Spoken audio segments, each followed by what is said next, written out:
Good morning. Good morning. It looks like I didn't put us live in the actual broadcast. So let's start this all over Yeah, again. let's do that. Okay, let's do that. So, happy Monday morning. I am currently like feeling like I'm a chicken with its head cut off because we leave directly after the um, the broadcast for we're heading to client visits and conferences, and we won't be back until August. Yeah, it looks like And early so, August. so lots of packing has been going on around here, and I've actually been packing for 2 days, and all of you out there in listener land probably know that, or you're going to get that. I'm like one of those that, I mean, things are so dang organized. And yes, there will be vacuum marks on the way out the door. Right. Yes. And the Uber will be waiting for us downstairs. So, yeah, we head out. We got to pack microphones and head for the airport here shortly. And so we'll be taking our show on the road, so to speak, for a stretch here, starting with, we got a client visit next week. We'll say hello from there. And then we will, this week. And then next week we'll be in Vegas for NIADA. So be aware that you guys can tune in. In addition to our regular broadcast slot, we'll be broadcasting live from NIADA, which I think that's either 9:30 or 9:45 Pacific time for Vegas. So that'll be 12:30, 12:45 Eastern. So there's a little bit associated with that we kind of wanted to chat with. And, we're just soldiers about, time slots and all of that. And that we've been like, no, we're going to do 9 a.m. Eastern, regardless of where in the country we are. Right. So 9 a.m. Eastern on Pacific is 6 a.m. Eastern. And this weekend we went, oh, that hurts. I don't know why she keeps saying that. It's going to feel like 9 Eastern to me. So we'll be up way early. So it's a psychological thing for Michelle, I think. But we'll be fine. We'll be broadcasting at our usual time. For those of you in the Pacific time, you're used to hearing us that time. And by the way, I see that we got several in this morning. Please throw your name in there. Unless you registered on StreamYard, remember we can't see your name. But please let us know what state you're listening from. Glad to have you. We're going to make today's episode a little short, so maybe we should just jump right into it, Michelle. Okay, we've already done all the announcements. The episode with Russell last week, if you haven't watched it, get in there and take a peek at it. We can find it on all of the different broadcasting, the podcast broadcasting. That was Wednesday. Let's go into topics. Yep. Today's topic is going to be about AI, and it's going to kind of lead into a couple other things. And so, take it away, Jim, on that one. So, this came up because we recorded a podcast episode. We have the Tote the Note podcast that you haven't heard much from us lately, but we've still been out there recording some stuff. And Brent Carmichael joined us for one of the latest Hard Questions episodes. And we had Naveen Batija from NEO on the show. And it really prompted me to kind of think through something that I've been kind of introducing to clients over recent weeks and months. And that is this concept about, what is target risk? What is cash in deal in our business? I've been at it 20 years. For many of us have been in this business a long time. We were taught cash in deal was everything. That's how you make your approval decisions.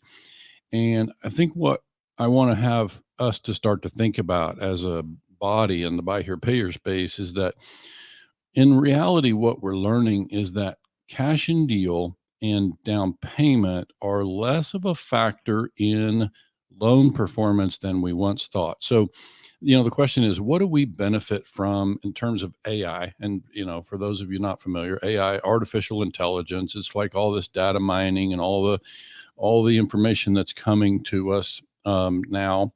And it's like in a split second, a lot of them. Yeah. Yeah. And so, what NEO does is compile historic data, typically on the client's history.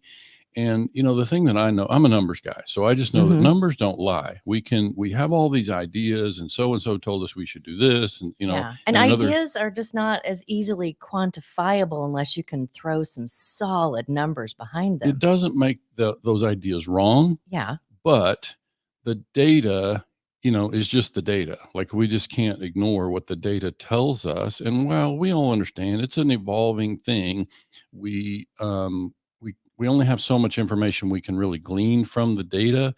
But what we can glean is telling us that, down payment is not the indicator that we were all led to believe. I certainly, growing up in the finance side of the car business and ultimately getting a buy here, pay here, I was led to think that more down payment means less risk, means a better performing loan, is really what people were inferring with that, or even saying outright, is that you get more down payment, your loan is going to perform better. And I see, just as this like side armchair quarterback or coach and buy here, pay here, that down payment that's something that's the topic that comes up frequently. Yeah, but let's separate. It doesn't mean that it's not still important to your business. It's just that what we see in the data so far, or what the experts are really seeing, and they're telling us that we need to watch and make sure that we recognize that there's a limit to what we can learn from that. And what I'm trying to introduce is the idea that, what if down payment and cash and deal were not part of your underwriting? They're still part of your cash management decision. Like, it's separating them into different silos. Yeah. And thinking about that differently. So I kind of prepared some examples to walk through to kind of illustrate the point, because we've been having some conversations with a client recently, and I introduced this idea. So let's just walk through it.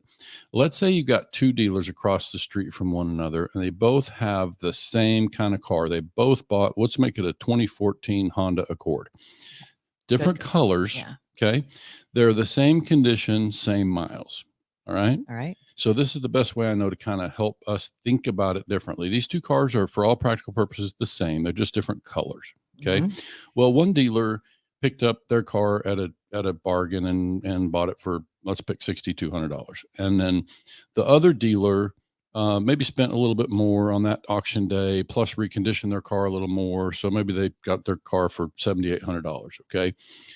So now customer shows up on the lot with, whatever the down payment is. Let's say the down payment is the same that they offer to either dealer. They visit dealer on the west side of the street, then they visit the dealer on the east side of the street.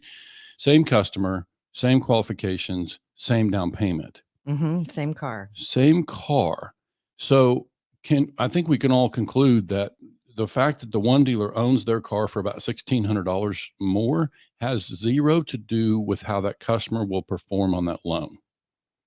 You want to repeat that? Yeah. So that cost of car has zero to do with how the loan will perform. It has a lot to do with how the dealer's going to manage their cash and be prepared to what's going to happen to their bank account and some things like that. But it doesn't have anything to do with the loan performance. So this is something that we've been so ingrained in our industry on this subject of, call it what you want: exposure in the contract, cash and deal, target risk. We all have different labels, for that number. But what we're really trying to make sure that we all think about, because I think it also can sometimes hamstring us a little bit. Give you another example. Let's suppose that I'm a customer on your lot and I have $1,000 down, and you tell me I qualify for a certain pickup truck that's priced at $18,000 with my $1,000 down. But then I see another car that I like better. Maybe it's a newer model sedan. It's also priced at $18,000. Same price. But you tell me, for whatever reason, I can't approve. Maybe it's more likely to go the other way because the pickup truck might cost me more. But bottom line is, same price. The customer doesn't understand anything different. Yeah, and neither really does the salesperson, if we're not really revealing cost to the salesperson. So if we look at, what does it look like through the lens of the customer, and what does it look like through the lens of the salesperson? If the customer qualifies, on an $18,000 car with $1,000 down, but they don't qualify on every car on the lot with $1,000 down, what is that telling the customer? And what is it potentially doing for the salesperson? It could frustrate them. And this is not even to begin to talk about what commissions, how commissions could be affected in some operations, because, it's really just trying to give an exaggerated example of, what can we learn, and what the data says. And I've heard this from multiple, we'll call them data managers. They might be bulk buyers who handle a lot of data. There's obviously Neo out there doing underwriting, based on historical data. And they're basically saying that down payment is less of a factor in, and it's certainly cash and deal. If you're Mhm. an underwriting software, the cash and deal is not really the factor. That's the dealer's cost in the car, which really has Mhm. nothing to do with financial loan performance. What's Mhm. going to drive loan performance would be, you could look at the car, the collateral, and say, okay, miles on the car would be a factor. Maybe the And AI says Honda's make. perform Yeah. better than such and such or whatever. Mhm. So there's things like that that can be learned.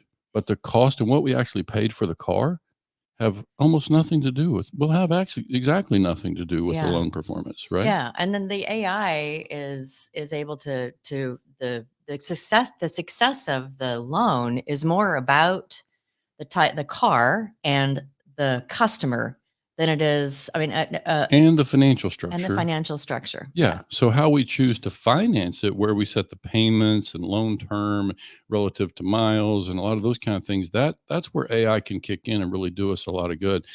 I'm taking a moment to look in here. See, we got Keith in Kentucky. Good morning. We got Jesse in Ohio. Glad to have you here.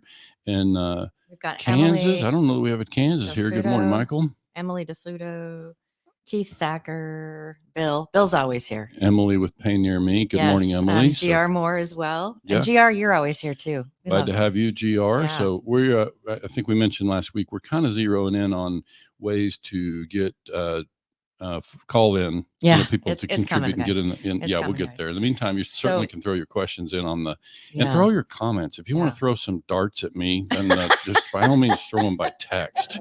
And so put them in there and let's have a look. And if you got some different ideas, we're happy to hear gracious. So the taking it all down to the moral of the story them. Mm-hmm. is what I'm hearing you say is that the amount of a down payment that someone has to offer on a car is not a factor in the performance of the loan. It's among the factors. It's just not the factor that we have been conditioned to believe that it is. Okay. It's still, a customer who puts, and this is where you have to lean on AI. It's like the same customer who puts 1,000 down is probably going to perform better than a customer with $300 down. Those are different kind of scenarios. But I'm really suggesting that when we look at just our target risk or our cash in deal, that's certainly still an important policy in our business. That's about cash management and making sure that we're, sticking to our business plan and that we can forecast our cash needs, Mhm. right? Our capital needs. And so it's still a factor. So let's not misunderstand. I'm saying it's still going to be a consideration for you, but we have to be careful about mixing the that cash management policy with our underwriting because they may not belong together. And so this is new territory, I'm sure, because it wasn't so long ago that I was still in that camp of, cash and deal, cash and deal. And we certainly still talk about it from a cash management standpoint. But I think what we're learning is the AI is telling us, and really in a larger sense, we all need to be careful about getting married to any sort of concept or direction based on what we used to hear or what somebody with experience told us at the auction years ago, because again, the numbers don't lie. And so we have to learn to follow the data, see what the data is telling us, and that's going to help us to make better loan decisions. And, I just would say, if I think about it in the context of a sales process, like some of the clients we've been working with, and they're trying to dial in their sales Mhm. process, well, some of them have had to go back and rework their pricing, their selling prices or whatever. It Mhm. can't obviously fix whatever the cost of the car is. You could write it down, but that's artificial. I mean, that's just, making the move on the book. So it doesn't really change what you actually own the car for. But it may be another way to think about the same thing is like, would we write it down?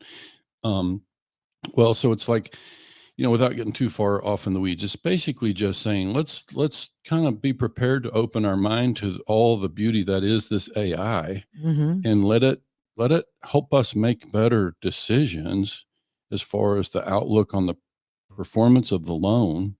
And let's kind of keep our cash management policy separate, and let's be careful not to have our cash management policy interfere with our approval process.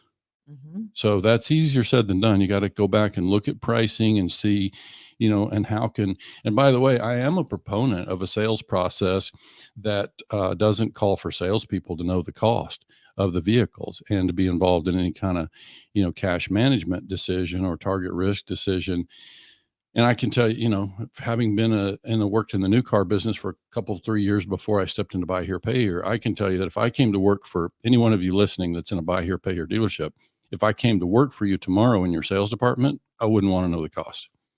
I would not want to know the cost. I would, step in there and start working with customers and try to help them, and let the cost and let the other things be a matter for underwriting and so on. So you want to read that to me? I don't see it. GR Moore, down payment is everything to me because life things happen. People may lose their job or move to a different state, car gets wrecked, divorce, and so on. Yeah. So let's just be clear. I'm with you, but it's a cash decision. It's a risk decision for you, not a loan performance decision.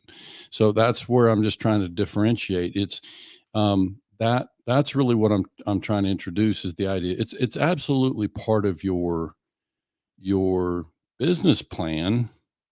Okay. But it's like, should it be the difference between a customer getting approved if the data told you this customer on this kind of car, this payment, this says that the loan has a high chance of performing well, but we don't like it because our cost in the car is heavy? Are we turning away a customer who would otherwise perform quite well? And if so, what's our justification? The loan would perform well. Yeah, we got a lot of cash tied up in the car, but we're turning away a customer when the AI and the data says this particular contract should perform well. All the data supports based on the customer's profile, everything that the numbers tell us. So listen, I'm the same guy who's written articles in the past about subjectivity will always be a thing in buy here, pay here. Like you can get all the AI out there and we can get the numbers in front of us. There's still always going to be some degree of subjectivity, some degree of flexibility. And I hope that we use that flexibility to try to make deals, not to turn deals away. Like I hope we use that subjectivity and flexibility to try to be creative and find ways to make something happen, because I think I certainly would always be lobbying for buy here, pay here dealers to create that, to maintain that degree of subjectivity and flexibility in their business, because it's the nature of what we do. We're providing unconventional financing in this space, and we got a customer who doesn't qualify for conventional, so they need our help to do something uncommon, unconventional, maybe irregular. So we're always going to kind of need that. I think I would certainly be, going back to my imaginary lunch with the CFPB, if I were able to meet with them, I would just be telling them, look, we just, of course we need to have rules and we need to keep unscrupulous dealers from mistreating customers. Within that though, we need to make sure that we give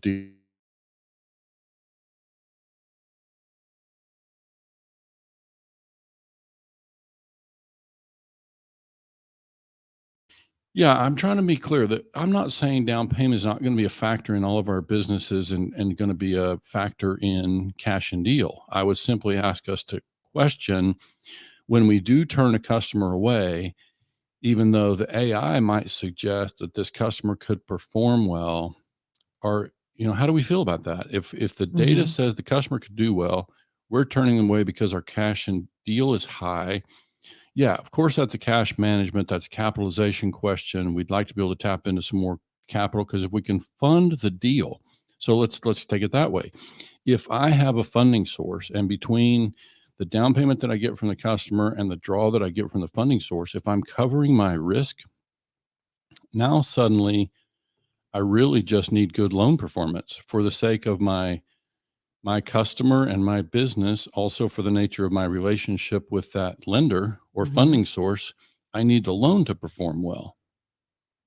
So I should be leaning on AI to make sure that, and now it's a lot less about cash and deal, because I'm not the one absorbing that risk. Now, many of our listeners today are dealers that they're not using third-party funding source. They are funding their own contracts. Cost of cars are crazy high. It's really uncomfortable for them.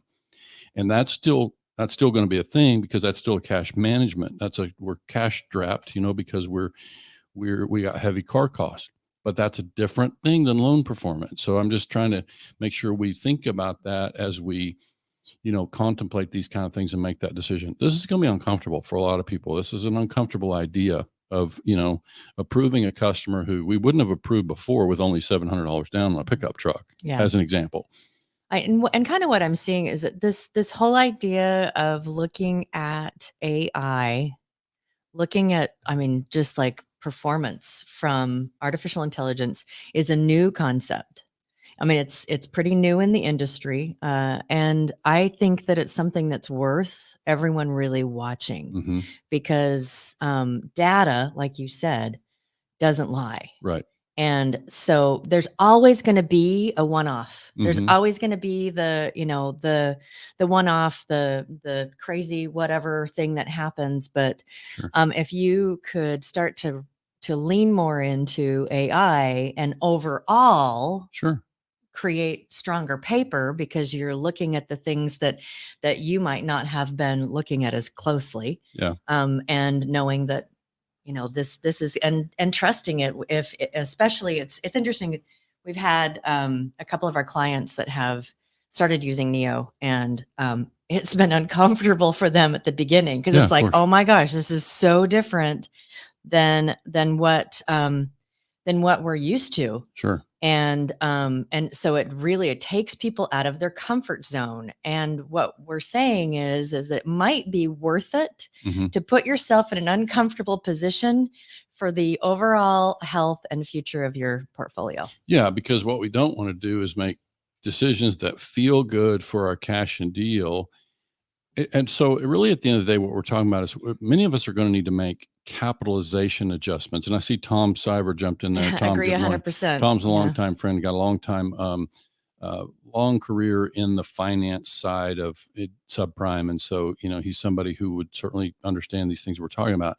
And I think I'm not surprised that we're going to meet with some resistance on this. I think we're also not going to quit talking about it, because this data will self-adjust.